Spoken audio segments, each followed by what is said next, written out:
Hi hello everyone, welcome back to my Sai Krupa family vlogs. I hope ಎಲ್ಲರೂ ಚೆನ್ನಾಗಿದ್ದೀರಾ ಅಂದ್ಕೊಂಡು ಇವತ್ತಿನ ಲಾಗ್ನ ಸ್ಟಾರ್ಟ್ ಮಾಡ್ತಾ ಇದ್ದೀನಿ. ಒಂದಿಲಗ ಎಲೆಯನ್ನು ನಿತ್ಯವೂ ಸೇವನೆ ಮಾಡೋದ್ರಿಂದ ನಮಗೆ ಏನೆಲ್ಲ ಯೂಸ್ ಆಗುತ್ತೆ ಅಂದರೆ ಹೆಲ್ತಿಗೆ, ಮತ್ತು ಒಂದಿಲಗ ಸೊಪ್ಪನ್ನು ಯಾರೆಲ್ಲ ಯೂಸ್ ಮಾಡ್ಬೋದು, ಮತ್ತು ಇದರಿಂದ ಏನೆಲ್ಲ ನಮಗೆ ಬೆನಿಫಿಟ್ಸ್ ಇದೆ ಆರೋಗ್ಯಕ್ಕೆ, ಮತ್ತು ಇದನ್ನು ಯಾವ ಥರ ಸೇವನೆ ಮಾಡೋದ್ರಿಂದ ನಮಗೆ ಯಾವ ಥರ ಬೆನಿಫಿಟ್ ಸಿಗುತ್ತೆ ಆರೋಗ್ಯಕ್ಕೆ, ಇದೆಲ್ಲ ಮಾಹಿತಿನ ನಾನು ಇವತ್ತು ನನಗೆ ಗೊತ್ತಿರುವಷ್ಟು ನಿಮಗೆ ತಿಳಿಸ್ಕೊಡ್ತೀನಿ. ಈ ಒಂದೆಲಗ ಸೊಪ್ಪಿನ ಬಗ್ಗೆ ಎಲ್ರಿಗೂ ಆಲ್ಮೋಸ್ಟ್ ಗೊತ್ತಿರುತ್ತೆ. ಬಟ್ ಈಗ ಇದರಿಂದ ನಮಗೆ ಯಾವ ಥರ ಬೆನಿಫಿಟ್ಸ್ ಇದೆ ಆರೋಗ್ಯಕ್ಕೆ, ಯಾವ ಕಾಯಿಲೆಗೆ ಇದು ಮನೆಮದ್ದು, ಮತ್ತು ಮಕ್ಕಳಿಗೆ ಕೊಡ್ಬೋದಾ ಇಲ್ಲ ದೊಡ್ಡವ್ರು ಮಾತ್ರ ತಿನ್ಬೋದಾ ಅಂತ ನಾನು ನಿಮಗೆ ಹೇಳ್ತೀನಿ. ಬ್ರಾಹ್ಮಿ ಜ್ಯೂಸ್ ಒಳ್ಳೆಯದಾ ಇಲ್ಲ ಚೂರ್ಣ ಮಾಡಿ ಕುಡಿಯೋದ್ರಿಂದ ನಮಗೆ ಒಳ್ಳೆಯದಾ, ಅಥವಾ ಜ್ಯೂಸು ಇಲ್ಲಾಂದರೆ ಚೂರ್ಣ, ಇಲ್ಲಾಂದರೆ ಅದನ್ನು ಪೌಡರ್ ಮಾಡಿ ಎವ್ರಿಡೇ ಸೇವನೆ ಮಾಡೋದು ಒಳ್ಳೆಯದಾ ಅಂತ ನಾನು ನಿಮಗೆ ಇವತ್ತು ತಿಳಿಸ್ಕೊಡ್ತೀನಿ. ಯಾವ ಥರ ಅಂದರೆ ನಾವು ಎವ್ರಿಡೇ ಇದನ್ನು ಯೂಸ್ ಮಾಡಬೇಕು ಅಂತ ನಾನು ಇವತ್ತಿನ ವಿಡಿಯೋದಲ್ಲಿ ನಾನು ನಿಮಗೆ ತಿಳಿಸ್ಕೊಡ್ತೀನಿ. ಇನ್ನು ಯಾರೆಲ್ಲ ನನ್ನ ಚಾನಲ್ನ ಸಬ್ಸ್ಕ್ರೈಬ್ ಮಾಡದೆ ನೋಡ್ತಿದ್ದೀರಾ, ಪ್ಲೀಸ್ ದಯವಿಟ್ಟು ಹೋಗಿ ಸಬ್ಸ್ಕ್ರೈಬ್ ಮಾಡ್ಕೊಳ್ಳಿ. ಇದೇ ಥರ ವಿಡಿಯೋಗಳಿಗೆ ಮತ್ತು ಅಪ್ಡೇಟ್ಗಳಿಗೆ ನನ್ನ ಪೇಜಸ್ನ ಫಾಲೋ ಮಾಡಿ. ಮತ್ತು ನಿಮಗೆ ಈ ಥರ ವಿಡಿಯೋಸ್ ಇಷ್ಟ ಆದರೆ ಪ್ಲೀಸ್ ದಯವಿಟ್ಟು ಒಂದು ಲೈಕ್ ಮಾಡಿ, ನಮಗೂ ಪ್ರೋತ್ಸಾಹ ಬರುತ್ತೆ ಮತ್ತು ಬೇರೆ ಬೇರೆ ಥರ ಕಂಟೆಂಟ್ನ ಮಾಡಲಿಕ್ಕೆ. ಹಾಗಿದ್ರೆ ಬನ್ನಿ, ಬ್ರಾಹ್ಮಿ ಎಲೆಯಿಂದ ನಮಗೆ ಏನೆಲ್ಲ ಯೂಸ್ ಆಗುತ್ತೆ ಅಂತ ಹೇಳ್ತೀನಿ. ಸೊ ನಾನು ಸಹ ನಮ್ಮನೆ ಹತ್ರ ಹಾಕ್ಕೊಂಡಿದ್ದೀನಿ ಬ್ರಾಹ್ಮಿ ಎಲೆನ. ಏನಕ್ಕೆ ಅಂದರೆ ಇದರಿಂದ ತುಂಬ ಅಂದರೆ ಬೆನಿಫಿಟ್ಸ್ ಇದೆ ನಮಗೆ, ಅಂದರೆ ಆರೋಗ್ಯದ ಸಲುವಾಗಿ ತುಂಬ ಬೆನಿಫಿಟ್ಸ್ ಇದೆ. ಏನೆಲ್ಲ ಬೆನಿಫಿಟ್ಸ್ ಇದೆ ಅಂತ ಹೇಳ್ತೀನಿ ಬನ್ನಿ.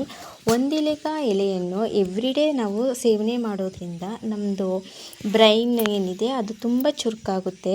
ಮತ್ತು ಇದನ್ನು ಎವ್ರಿಡೇ ಮಕ್ಕಳಿಗೆ ಒಂದೊಂದು ಎಲೆನ ಕೊಡ್ತಾ ಬಂದರೆ ಅವರಿಗೂ ಸಹ ಬ್ರೈನ್ ತುಂಬ ಚುರುಕಾಗುತ್ತೆ ಮತ್ತು ಮೆದುಳು ತುಂಬ ಶಾರ್ಪ್ ಆಗುತ್ತೆ ಮಕ್ಕಳಿಗೆ. ಸೊ ಹಾಗಾಗಿ ಇದನ್ನು ಆದಷ್ಟು ಜಾಸ್ತಿ ಮಕ್ಕಳಿಗೆ ಎವ್ರಿಡೇ 1 ಇಲ್ಲ 2 ಎಲೆನ ಕೊಡ್ತಾ ಬನ್ನಿ.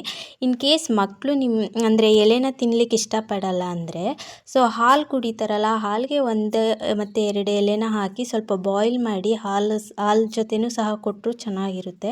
ಅಂದರೆ ಮಕ್ಕಳು ಕುಡಿತಾರೆ, ಅವ್ರಿಗೆ ಗೊತ್ತಾಗಲ್ಲ ಇದರಲ್ಲಿ ಎಲೆ ಸೇರಿಸಿದ್ದಾರೆ ಅಂತ. ಸ್ವಲ್ಪ ಇದು ಕಹಿ ಇರುತ್ತೆ, ಸೊ ಸ್ವಲ್ಪ ಬೆಲ್ಲ ಹಾಕಿ ಮಕ್ಕಳಿಗೆ ಕೊಡಿ ಎವ್ರಿಡೇ. ಸೊ ಅವರಿಗೆ ಮೈಂಡ್ ಮತ್ತು ಮೆದುಳು ತುಂಬ ಶಾರ್ಪ್ ಆಗುತ್ತೆ. ಈ ಎಲೆ ತಿನ್ನೋದ್ರಿಂದ ಮೆಮೊರಿ ಪವರ್ ಹೆಚ್ಚಾಗುತ್ತೆ ಅಂತ ನಿಮ್ಮೆಲ್ರಿಗೂ ಆಲ್ಮೋಸ್ಟ್ ಗೊತ್ತಿರುತ್ತೆ. ಬ್ರಾಹ್ಮಿ ಎಲೆನ ನಮ್ಮ ಸೈಡು ಒಂದೆಲಗ ಸೊಪ್ಪು ಇಲ್ಲ ಒಂದೆಲಗ ಎಲೆ ಅಂತ ಕರಿತೀವಿ, ಕೆಲವೊಂದು ಕಡೆ ಬ್ರಾಹ್ಮಿ ಎಲೆ ಅಂತಲೂ ಕರೀತಾರೆ. ಈ ಎಲೆಯನ್ನು ಬ್ರಾಹ್ಮಿ ಎಲೆ ಅಥವಾ ಒಂದೆಲಗ ಅಂತ ಹೇಳ್ಕೊಂಡು ನಾವು ಸೇವನೆ ಮಾಡ್ತೀವಿ. ಈ ಎಲೆ ಆಯುರ್ವೇದಿಕ್ ಔಷಧಿಗಳಿಗೆ ಇದೊಂದು ಪ್ರಮುಖವಾದ ಎಲೆ ಅಂತಲೇ ಹೇಳ್ಬೋದು. ಇದನ್ನು ಯಾವ ಥರ ನಾವು ಸೇವನೆ ಮಾಡಬೇಕು ಅಂದರೆ ಕಷಾಯ ಮಾಡಿ ಕುಡಿಬೋದಾ, ಇಲ್ಲ ಚೂರ್ಣ ಮಾಡಿ ಸೇವನೆ ಮಾಡ್ಬೋದಾ, ಅಥವಾ ಎಲೆನ ಹಾಗೆ ಡೈರೆಕ್ಟಾಗಿ ತಿನ್ಬೋದಾ, ಇಲ್ಲ ಜ್ಯೂಸ್ ಮಾಡಿ ಸೇವನೆ ಮಾಡಬಹುದಾ ಅಂತ ಈ ಎಲ್ಲ ಮಾಹಿತಿಗಳನ್ನ ನಿಮಗೆ ತಿಳಿಸ್ಕೊಡ್ತೀನಿ ಬನ್ನಿ. ಹಾಗಿದ್ರೆ ಒಂದೆಲಗ ಎಲೆಯನ್ನು ನಿತ್ಯವೂ ಸೇವನೆ ಮಾಡ್ಬೋದು, ಅಂದರೆ ದೊಡ್ಡವರು ಸಹ ಮಾಡ್ಬೋದು ಮತ್ತು ಸಣ್ಣ ಮಕ್ಕಳು ಸಹ ಎವ್ರಿಡೇ ಸೇವನೆ ಮಾಡ್ಬೋದು. ಒಂದೆಲಗ ಎಲೆಯನ್ನು ಅಂದರೆ ನೀರು ಹಾಕದೆ ಅದರಲ್ಲಿ ಎಲೆ ಇರುತ್ತಲ್ಲ, ಎಲೆಯಲ್ಲಿ ಮಾತ್ರ ಅಂದರೆ ನೀರು ಹಾಕದೆ ಬರುವಂತಹ ರಸವನ್ನು ನಾವು ಡೈಲಿ ಸೇವನೆ ಮಾಡೋದ್ರಿಂದ ನಮ್ಮ ಮೆದುಳಿನ ಶಕ್ತಿ ಏನಿದೆ ಅದು ತುಂಬ ಅಂದರೆ ಮೆಮೊರಿ ಪವರ್ ಹೆಚ್ಚಾಗುತ್ತೆ. ಬ್ರಾಹ್ಮಿ ಎಲೆ ಅಥವಾ ಒಂದೆಲಗ ಎಲೆ ಇದು ಎದೆ ನೋವಿಗೆ ತುಂಬ ಒಳ್ಳೆಯದು. ಒಂದೆಲಗ ಎಲೆಯನ್ನು ಡೈಲಿ ಮಕ್ಕಳಿಗೆ ಕೊಡೋದ್ರಿಂದ ಮಕ್ಕಳ ಬ್ರೈನ್ ಏನಿದೆ ಅದು ತುಂಬ ಚೆನ್ನಾಗಿ ಚುರುಕಾಗುತ್ತೆ ಮತ್ತು ಮೆಮೊರಿ ಪವರು ಸಹ ಜಾಸ್ತಿ ಆಗ್ತಾ ಬರುತ್ತೆ ಮಕ್ಕಳಿಗೆ. ಅಂದರೆ ತುಂಬ ಕಾಯಿಲೆಗಳಿಗೆ ಇದು ಮನೆಮದ್ದು ಅಂತಲೇ ಹೇಳ್ಬೋದು.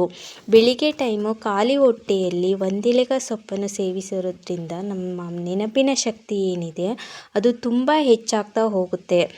ಇದರ ಸೇವನೆಯಿಂದ ಮಾನಸಿಕ ಒತ್ತಡ ಕಡಿಮೆಯಾಗುತ್ತೆ. ಈಗಿನ ಅಂದರೆ ಟೈಮಲ್ಲಿ ಅಂದರೆ ಎಲ್ಲರೂ ಸಹ ತುಂಬ ಬ್ಯುಸಿ ಶೆಡ್ಯೂಲ್ ಇರೋದ್ರಿಂದ ಎಲ್ಲರೂ ಸಹ ಏನೋ ಒಂಥರ ಗಡಿಬಿಡಿಯಾಗೇ ಇರ್ತಾರೆ.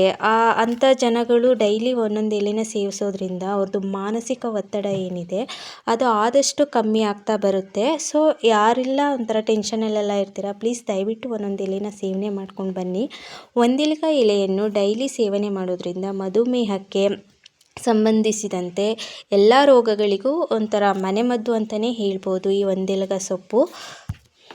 ಈ ಒಂದೆಲಗ ಸೊಪ್ಪು ಅಥವಾ ಬ್ರಾಹ್ಮಿ ಎಲೆ ಏನಂತ ಕರೀತಾರೆ, ಇದು ತುಂಬ ಆಯುರ್ವೇದಿಕಕ್ಕೆ ಯೂಸ್ ಮಾಡುವಂತಹ ಎಲೆ ಇದು. ಮತ್ತು ಇದನ್ನು ಮೆಮೊರಿ ಪವರ್ ಬೂಸ್ಟರ್ ಅಂತಲೇ ಕರಿಬೋದು. ಅಂದರೆ ಅಷ್ಟು ಮೆಮೊರಿ ಪವರ್ ಇದರಿಂದ ಹೆಚ್ಚಾಗುತ್ತೆ. ನಾವು ದಿನನಿತ್ಯ ಯೂಸ್ ಮಾಡುವಂಥ ಆಹಾರದಲ್ಲಿ ಒಂದೆಲಗ ಸೊಪ್ಪನ್ನು ಸೇವನೆ ಮಾಡೋದ್ರಿಂದ ಅಸ್ತಮ ಸಮಸ್ಯೆ ಏನಾದರೂ ಇದ್ದರೆ ಅದು ಕಡಿಮೆ ಆಗ್ತಾ ಬರುತ್ತೆ. ಒಂದೆಲಗ ಪೇಸ್ಟನ್ನು ನಾವು ಕೂದಲಿಗೂ ಸಹ ಹಚ್ಬೋದು. ಕೂದಲು ಉದುರುವುದು ಅಂದರೆ ಏನು ಫಾಲ್ ಆಗುತ್ತೆ ಈಗಿನ ಇದರಲ್ಲಿ, ಅಂದರೆ ಎಲೆಕ್ಟ್ರಿಕಲ್ ವಾಟರ್ನ ಯೂಸ್ ಮಾಡೋದ್ರಿಂದ ನಮ್ಮದು ಏರ್ ಫಾಲ್ ಎಲ್ಲ ಆಗುತ್ತೆ. ಸೊ ಅಂಥವರು ಸಹ ಇದನ್ನು ಪೇಸ್ಟ್ ಮಾಡಿ ಎವ್ರಿಡೇ, ಅಂದರೆ ತಲೆಗೆ ಸ್ನಾನ ಮಾಡುವಾಗ ಅಂದರೆ ಶಾಂಪು ಥರ ಹಚ್ಚಿ ಒಂದು ಅರ್ಧ ಗಂಟೆ ಬಿಟ್ಟು ಸ್ನಾನ ಮಾಡೋದ್ರಿಂದ ನಮ್ಮದು ಏರ್ ಫಾಲ್ ಏನಿದೆ ಅದು ಕಮ್ಮಿ ಆಗ್ತಾ ಬರುತ್ತೆ. ಮತ್ತು ಏರ್ ಫಾಲ್ ಅಲ್ಲದೆ ಡ್ಯಾಂಡ್ರಫ್ ಏನಾದರೂ ಇದ್ರೂ ಸಹ ಈ ಪೇಸ್ಟ್ ಮಾಡಿ ಹಾಕೋದ್ರಿಂದ ನಮ್ಮದು ಹೊಟ್ಟೆ ಏನಿದೆ, ತಲೆ ಹೊಟ್ಟೆ ಏನಿರುತ್ತೆ ಅದು ಸಹ ಕಮ್ಮಿ ಆಗ್ತಾ ಬರುತ್ತೆ. ಒಂದೆಲಗ ರಸವನ್ನು ಗಾಯ ಆಗಿರೋದು, ಈಗ ನಮಗೆ ಗಾಯಗಳೆಲ್ಲ ಆಗಿರುತ್ತಲ್ಲ, ಸೊ ಅಂಥ ಜಾಗಕ್ಕೆ ಇದನ್ನು ಪೇಸ್ಟ್ ಮಾಡಿ ಹಚ್ಚೋದ್ರಿಂದ ಸಹ ನಮ್ಮದು ಗಾಯ ಬೇಗ ವಾಸಿಯಾಗುತ್ತೆ.